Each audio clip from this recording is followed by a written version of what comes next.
Welcome to Drone Tour episode 2. So leo niko Kakamega Town.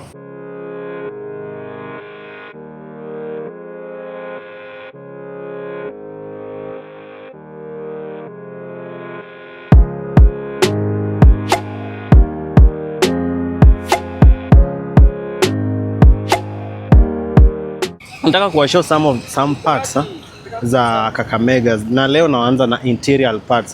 So if you are new here, kindly subscribe to this channel. Na Kakamega sasa hata sijui tuanze na hii roundabout. Sijui hii roundabout nini ilifanyika.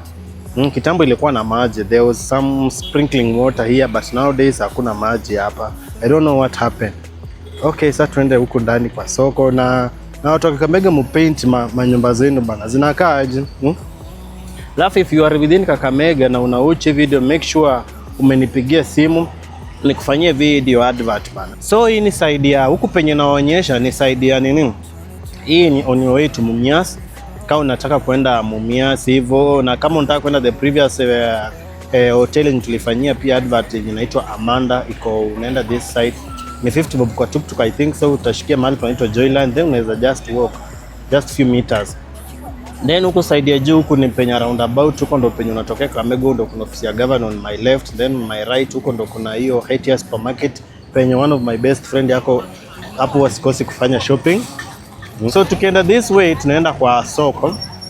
So hiyo tunapitia ndo Safaricom, wala wajui Safaricom shop Kakamega iko on this road hapa chini tu ndo hii Safaricom shop. So huko mbele huko ndo penye kuna soko penye ukitaka kununua samaki, shivambala, anything like that in Kakamega. And then this upper part huku juu ndo kuna nini? Kuna Muliro Garden ya Kakamega, mahali watu wanatulia, iko this side.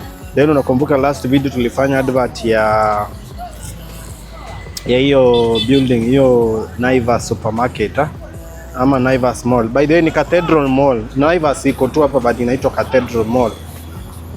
So guys, thank you for watching. If you are watching from YouTube, make sure to subscribe, and if you are watching from TikTok, thank you for watching. Follow and like for Drone Vlogs episode 3. Thank you for watching. I'll see you in the next one.